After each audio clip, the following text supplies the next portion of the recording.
అట్లాంటి ఆ గొప్ప వంశం చెరువు తరువులో పుట్టారు ఈ కమలం. ఆ కమలానికి వెలుగు ఆ చంద్రుడు, ఆ అమ్మాయి చంద్రుడు, ఆ అబ్బాయి కమలం. వాళ్ళని శతధా రక్షించుగాక అంటూ ఇద్దరున్నారుగా. కుశధ్వజుడికి మెయిల్ పెట్టాడు జనకుడు, ఒరే తమ్ముడు మీ అమ్మాయిలను కూడా పట్టుకురాండి. ఆయనకి ఇద్దరు ఆడపిల్లలు ఉన్నారు.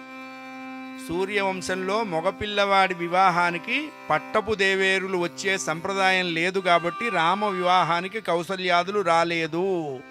దశరథుడు మాత్రమే మంత్రి సామంత ధననాథ పురోహితులతో వచ్చారు. ఎదుర్కోలు జరిగింది. బావగారు విల్లెక్కు పెట్టిన వాడికి ఆ పిల్ల అన్నారు. మరి ముక్కలు చూపించాడు. మరి వాట్ అబౌట్ దిస్ ఫెలో? మేము మళ్ళీ ఎక్కడా క్లాసిఫైడ్స్లో వెయ్యం. వాడి కోసం మాకు ఒక పిల్ల ఉందండి. అమ్మా ఊర్మిళ అలా నిలబడవే. నిలబడ్డది. బావగారు మరి మాకు వాడికంటే ముందు వాడు వీడు భరత అట్లా నిలబడిన ఆయన. మరి బావగారు మరి వాట్ అబౌట్ దిస్ పర్సనాలిటీ? అమ్మా మాండవి అటు నిలబడవే. ఒరే శత్రుఘ్న అటు నిలబడరా. అమ్మాయి శృతకీర్తి నిలబడవే. దశరథుడికి గుండెల్లో రాయబడ్డది. ఇంకా వీళ్ళింటో ఎంతమంది పిల్లలు ఉన్నారో.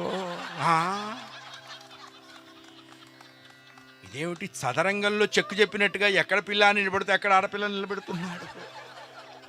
అమ్మో ఇదేదో చావుకొచ్చింది. దశరథుడి దగ్గర పిల్లలు లేరని జనకుడికి తెలుసు, కానీ జనకుడి దగ్గర పిల్లలు లేరని దశరథుడికి తెలియదు. ఈయన ఫంక్ అవుతున్నాడు. చూశాడు, వియ్యంకుడిని ఇక్కడేగా అట్లా పట్టించాలి. బావగారు మీ దగ్గర ఇంకా పిల్లలు ఉంటే నిలబెట్టండి, తీసుకురండి అంటున్నాడు జనకుడు. మా దగ్గర లేరండి అన్నాడు దశరథుడు. మా దగ్గర లేరండి అన్నారు. అంతే. సీతకు రాముడు రామునకు మరి సీతదప్ప అగపడదు అదేమి. భూతలమున అటువంటి సొగసైన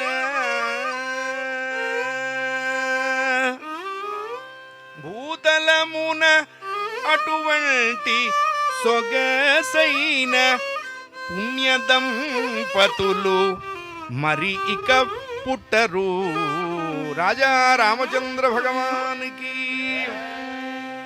చక్కగా సీతమ్మ తల్లికి రామచంద్రమూర్తిని, భరతుడికి మాండవిని, లక్ష్మణుడికి ఊర్మిళను, శత్రుఘ్నుడికి శృతకీర్తిని ఇచ్చి ప్రజాపత్య పద్ధతిలో వివాహం జరిపించారు.